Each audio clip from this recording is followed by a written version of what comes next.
Magandang tanghali po sa lahat. Luzon, Visayas, Mindanao, kung saan kayong dako ng mundo po tayo nagbabalik dito sa ating munting channel.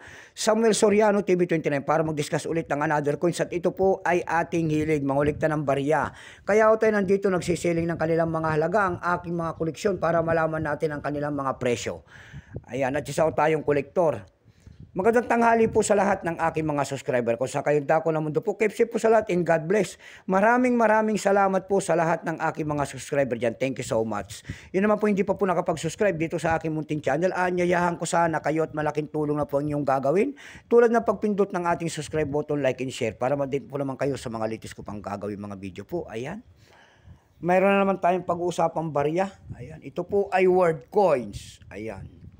Word coins po ang ating pag-uusapang barya. Pera po ng ibang bansa, Spain po. Year 1999, euro. Ayan, 2 euro. Ayan, year 1999 po, 1 Carlos. Ayan, para malaman natin kung magkano ang kanyang presyo at kung mayroon kayo nito, ayan, willing tayong bilhin dyan. Bultuhan po kahit sari-saring word coins at hindi pa po kamahalan. Wag lamang silver at yan po ay mahal. At saka gold, syempre. Bago tayo magsimula at makita ang kanyang presyo, kilalanin mo muna natin siya. Issue po, Spain. King Carlos I, 1975 hanggang 2014. Type nito, standard circulation coins. Years 1999 hanggang 2006. Value nito 2 euro, Spain. Currency euro 2002 up to date po.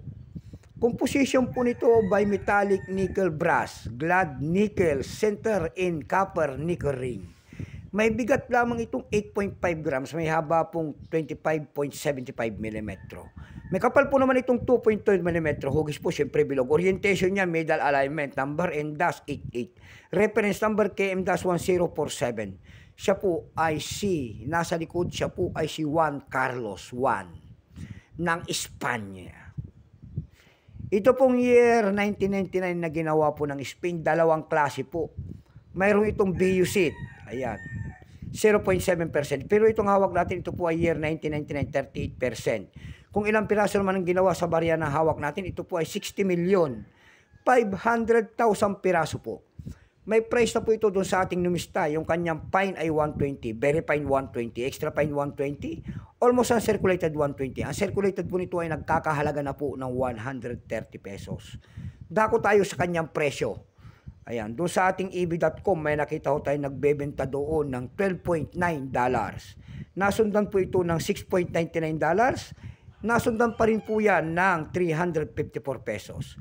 Dako naman tayo sa Carousel PH. Sa Carousel PH naman po nakita tayo nagbebenta doon ng 599 pesos.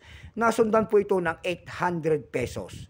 Ayan lamang po ang aking may babahaging kanyang presyo. Sagad na. So hanggang dito na lamang po Luzon, Visayas, Mindanao. Kung sa kayong dako na mundo po, keep safe po sa lahat and God bless.